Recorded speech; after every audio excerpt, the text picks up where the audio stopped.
the power of your community. I mean, a lot of businesses often operate almost in isolation from the community around them, and you guys seem to have really grown and evolved very quickly through the power of the community support and feedback you've received.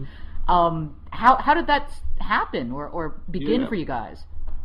I think a big part of it is making an active effort to, and I think we've always tried to be very open door policy with our operations and what we're doing, being very transparent with our community and offering, tours all the time. We host a lot of community events at our warehouse now. Anyone who calls, we kind of train our whole team to always asking more questions. How did you hear about us?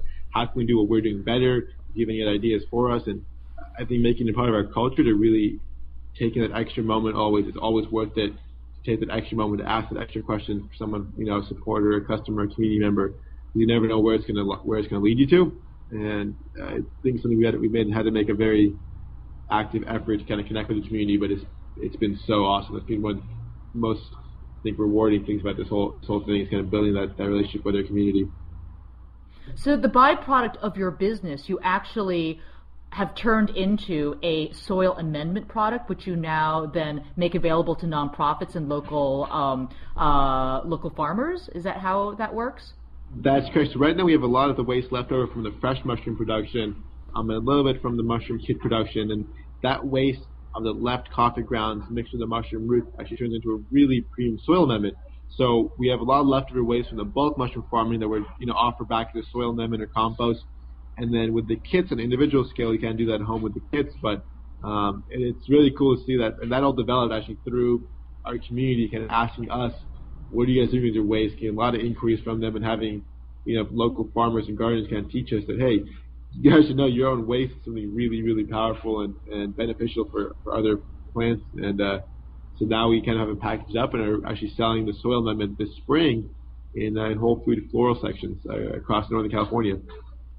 Did you even know that your waste actually had value? I mean, how do you know this? I mean, I would kind of maybe, I don't know, terrible, but I would be inclined to landfill it if I didn't know that it had value to someone. Was there something did you sense that your byproduct had value to another group of stakeholders, or did you just discover it kind of fortuitously that, someone actually wants to buy this stuff?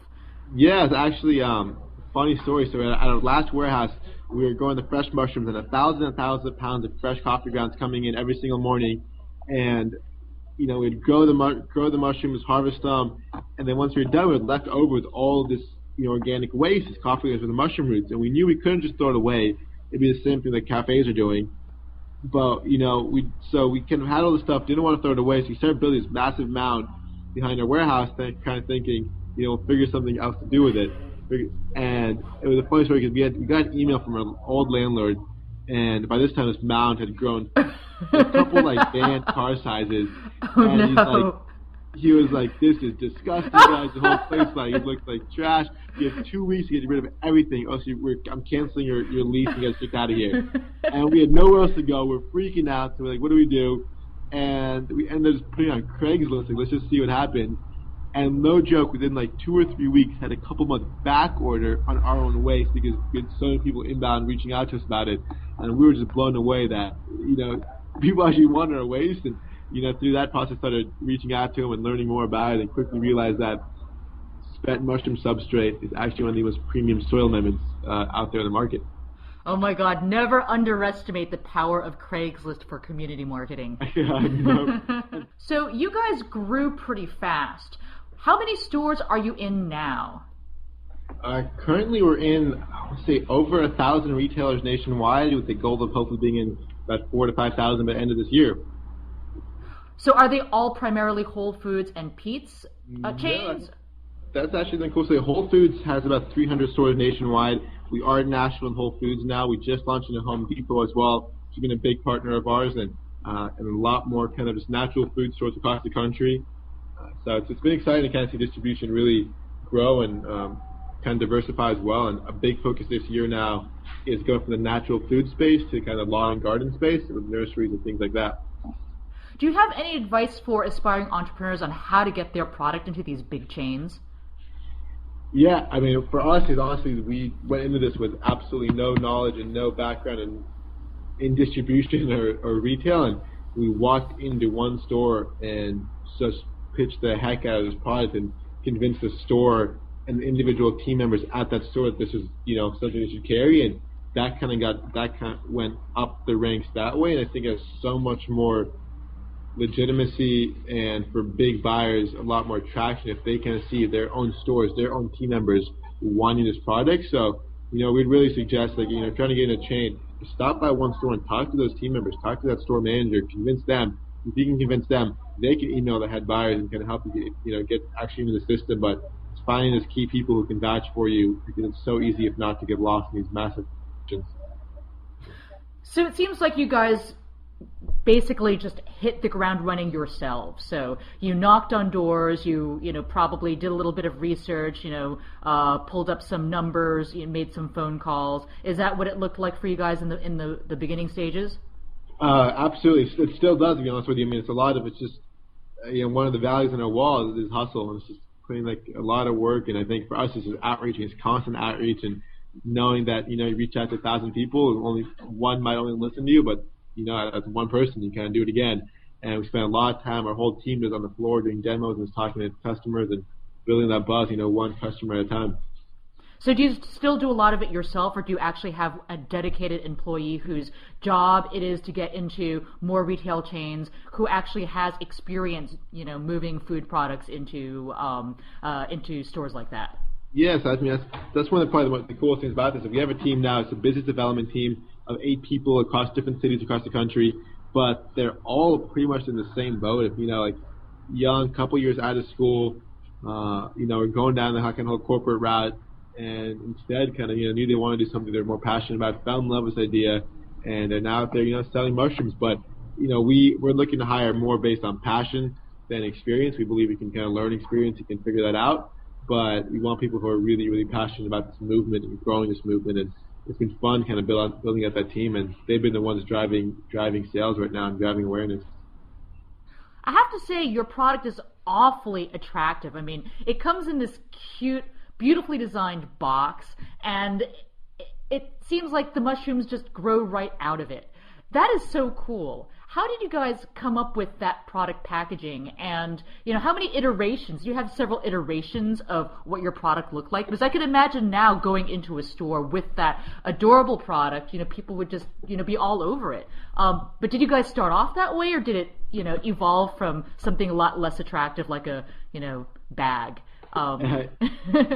It definitely evolved. It's gone through numerous iterations. Started off with actually, the way we grew the fresh mushrooms, we started off with these big, kind of clear plastic bags, almost the size of like a basketball or football, if you can imagine one. And I remember the first time we got really excited about these kits, we invited Randy, our regional buyer from Whole Foods, to our mushroom farm, take a tour, and we kind of showed him the whole process. And at the end of it, we were really excited to show him this mushroom kit idea we had. And we went these big, clear bags. Imagine this big bag of kind of fungus stuff looking inside. We had slapped a sticker on it from FedEx or Office Max that said mushroom kit, and Alex and I thought it was the most beautiful thing in the world. And we were really excited, at the end of the tour, hey, Randy, we'd love to show you this new idea we have. It's a go-to-home mushroom kit. And pull out this bag, and I will never forget this, because Randy looks back as like double takes, and he's like, guys, that's disgusting. No one's going to buy that. But, cool concept, but, go back to your R&D team and figure something else out. At that time, it was Alex and I, we're like, oh, man. But, it was I think it was a great lesson learned, where it was, knew the idea was there and he was excited about the idea, but we had to go back and figure out packaging and make this appealing, not just to that small niche of people who are into a big bag of fungus on their mushroom, on their kitchen windowsill, but actually make it accessible to everybody. And it was some awesome feedback for us, and definitely an eye opener. But it's been really cool since then, taking a lesson and trying to build a product that everyone can relate to. So do you find an in-house designer whose sole job was it to evolve the packaging of your mushroom kit, or was it community feedback?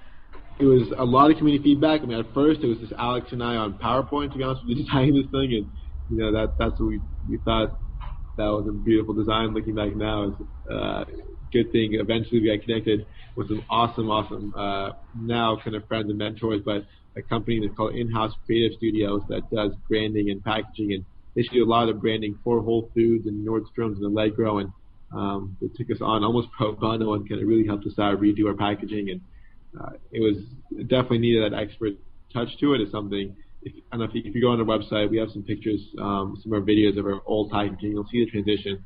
And it's something we started off with a lot of text, a weird UV glossy green box that we eventually wanted to go away from, and something more natural looking and simpler, which is what the box is now, kind of a natural brown box, a simpler design and less text. And it's definitely something we've learned to be a big part of our vision, is really bringing good packaging and clean design to everything we're doing. And I think that's going to be a big part of driving this movement away from that kind of Berkeley hippie stereotype niche to like a really mainstream product that you can actually create a movement around this.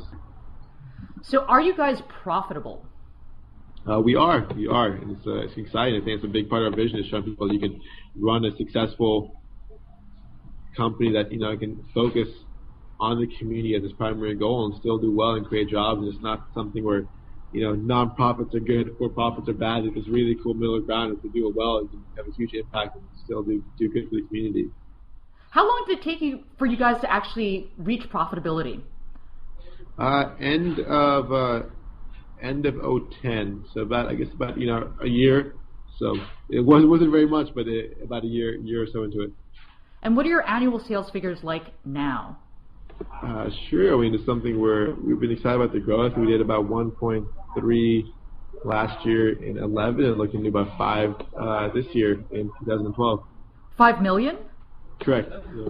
Wow. And this is primarily through the sale of homegrown mushroom kits? Correct. Wow, who would have known? That is very, very cool. So, in your entrepreneurial journey, which sounds totally amazing and exciting, are there any things that you would have done differently if you were going to do it all over again? Were there any mistakes that you made that you would advise other aspiring entrepreneurs to definitely not do if they were following in your footsteps?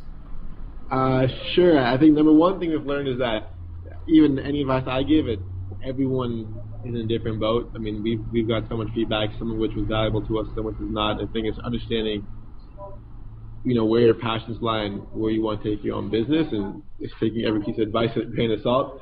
But, with that being said, and the biggest thing we've learned is focus.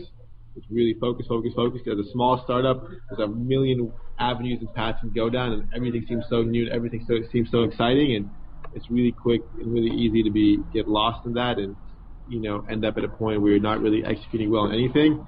And so I would just say pick one thing and pour your life and soul into it and do that better than anyone else, and it's cool to see what I can do. So that's one thing we've learned from this whole process so far. Well, thank you so much, Nikhil, for your advice. We're about at the end of our segment. I'd like to ask you, is there anything that you would like to highlight or direct our audience to in terms of knowing more about your company?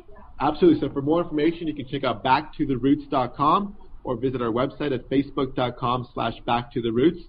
And one thing I'd love to offer your community is a 10% off discount code. So if you go to our website, just type in mushrooms for me 10. That's number 4 and number 10. Mushrooms for me 10. You'll get 10% off.